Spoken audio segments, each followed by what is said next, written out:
चलिए लक्ष्य online classes में आपका फिर से हार्दिक अभिनंदन है। फिर एक नए वीडियो के साथ आ गए हैं टॉप 5 साइंस का। इससे पिछले वीडियो में हमने आपको बताया था इससे पिछले वीडियो में हमने आपका सोशल साइंस कराया था मात्र 5 क्वेश्चंस जो बहुत इंपॉर्टेंट थे। सब्जेक्टिव क्वेश्चंस का ये अभी सारा प्लेलिस्ट चल रहा है। अभी मेरे यूट्यूब चैनल्स को खोले और सबसे ज्यादा लगातार आपको वीडियोस मिलेंगे। जितने भी वीडियोस मिलेंगे वो सारे मिलेंगे आपको वीडियोस सब्जेक्टिव के तौर पर। आपको बहुत ज्यादा ऑब्जेक्टिव का भी सेट बाय सेट पर सब्जेक्ट का 1000 ऑब्जेक्टिव मिलने जा रहा है। बस अपना डाटा तैयार होगा और आपके साथ हम फिर से साझा करेंगे यूट्यूब पे। अब लक्ष्य ऑनलाइन क्लासेस पे फिर से हम लोग आगे देखेंगे साइंस का टॉप 5 प्रश्न देखेंगे। पहला प्रश्न आपके सामने बहुत इंपॉर्टेंट है।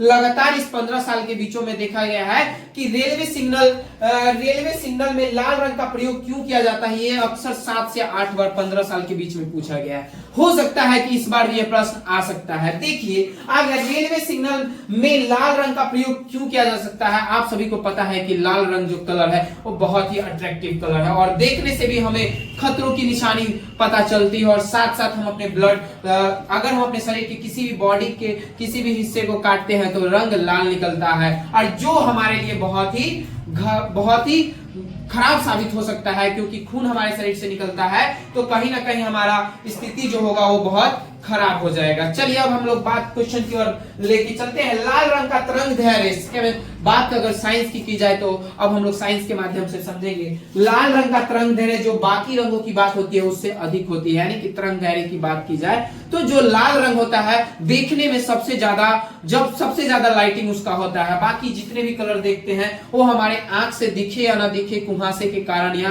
किसी भी धूप के कारण, कुहासे के कारण, बारिश के कारण, अदर रंग आपकी आंखों से नहीं देखी जा सकती है। किंतु जो लाल रंग है वो दूर दूर तक दिखाई देख लेते हैं हम लोग। इसलिए बाकी रंगों की अधिक तरंग कम होती है जिसके कारण वह दूर से दिख जाता है। क्या कौन सा रंग दिख जाता है? लाल रंग दिख जाता है। लाल रंग दूर से भी देखने पे हमें आसानी से दिख जाता है कि सामने लाल रंग है, बाकी और रंग नहीं दिख पाता है। इसलिए रेलवे सिग्नल पर लाल रंग का ही उपयोग किया जाता है। अब ये आशा करते हैं बच्चों आप सभी को समझ आ गया होगा। ये प्रश्न बहुत आसान है और मात्र 2 नंबर में पूछा जाता है, इसलिए ज्यादा बातें इसमें लिखने की कोई आवश्यकता नहीं है क्योंकि हमें मटेरियल जो हो क्वेश्चन का मटेरियल के अनुसार ही आंसर देना चाहिए, ना कि हम पेज भर दे तो हमें बहुत आंसर मिलता है। ये सब चीजें ग्रेजुएशन में होती है, मैट्रिक्स में नहीं। चलिए अब अगला प्रश्न हमारे सामने है। बृहस्पश्वसन क्या है? बृहस्पश्वसन क्या है बाबू? श्वसन जो है हमारे शरीर का ही बात की जाती है। श्वसन हमारे शरीर के लिए, जैसे कि हम अपने जीवन में पले भरे हैं वो श्वसन के कारण ही। जैसे कि अब हम इस प्रश्न को देखते हैं। जीवधारियों की कोशिकाओं यानी कि जीवधारियों की कोशिकाएं वायुमंडल में, जिस तरह हमारे जीवन की जीवधारियां हम भी हैं, जीवधारियों की कोशिकाओं द्वारा वायुमंडल में ऑक्सीजन अंदर ग्रहण करते हैं। हम अभी अपने जीवन में चाहे यहाँ पर जो भी मानव है अपने जिंदगी में जी रहे हैं वो सारे ऑक्सीजन को ग्रहण करते हैं। क्या करते हैं?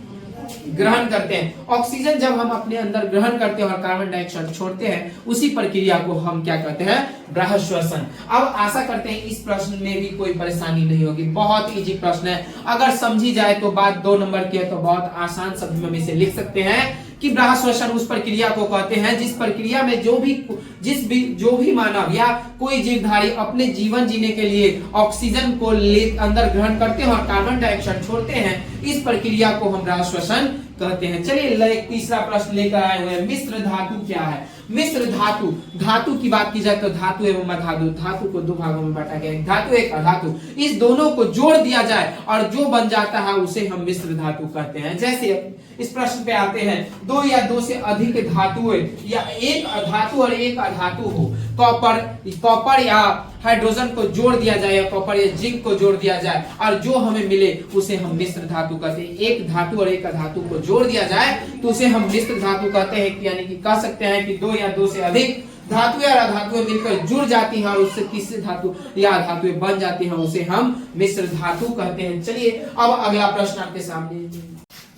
चौथा प्रश्न है, प्रकाश का परिकीर्णन क्या है? प्रकाश का परिकीर्णन जब प्रकाश किसी माध्यम से होकर गुजरती है, जब प्रकाश किसी माध्यम से यानी कि कहीं दूसरी दिशा में अपने माध्यम से गुजरती है और उस माध्यम में मौजूद धूल और कण और वाष्प, धूल और कण वाष्प और धुआं आदि कण के कारण धूल, देखिए जब प्रकाश सीधा चल रहा है, देखिए यहाँ प्रकाश सीधा जा रहा है और इसके बीच में धूल है, कण है, वाष्प है, इन सभी के कारण ये अपना दिशा बदल लेता है, उसे हम प्रकाश का परिकीर्णन कहते हैं। यानी कि प्रकाश किसी माध्यम से गुजरती है और उस माध्यम में धूल एवं कण या वाष्प या धुआं के कारण अपनी प्रकाश दिशा बदल लेती है, उसे ही हम प्रकाश का परिकीर्णन कहते हैं। और वह प्रकाश चारों तरफ फैल जाती है, उसे भी हम प्रकाश का परिकीर्णन कहते हैं। लास्ट प्रश्न हमारे बीच आ चुका है,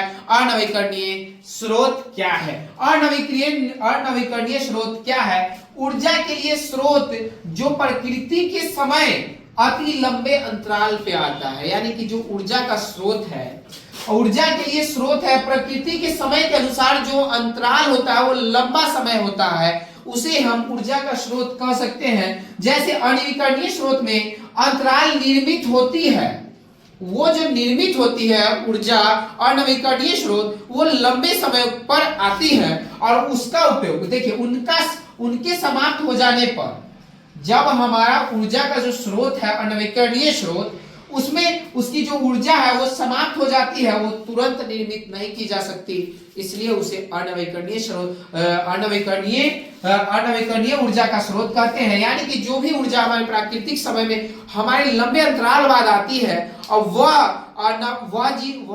ऊर्जा खत्म हो जाती है, उसे जल्दी से जल्दी हम उसे निर्मित नहीं कर सकते हैं, निर्मित नहीं किया जा सकता है, उसे ऊर्जा का अनवीकरणीय स्रोत कहते हैं। इस प्रश्न से हमें समझ आया कि ये जो अनवीकरणीय स्रोत है वो लंबे अंतराल पे आता है और किंतु जो वो खत्म हो जाता है उसे आसानी से जल्द बनाया नहीं जा सकता है, इसलिए हम इसे अनवीकरणीय स्रोत कहते हैं। और आपको ये वीडियो अच्छा लगा हो तो सब्सक्राइब करें, शेयर करें, कमेंट करें, लक्ष्य ऑनलाइन क्लासेस को शेयर करें, सब्सक्राइब करें। अब अगला वीडियो आपको नेक्स्ट वीडियो में देखेंगे। धन्यवाद। आप सभी को बता दें कि मेरा वीडियो आपको अच्छा लगे तो बेल आइकन जरूर दबाएं, शेयर करें और कमेंट में अपना प्यार भरा एक संदेश दें, जिससे हम मोटिवेट हों और आगे भी वीडियो बनाते रहें।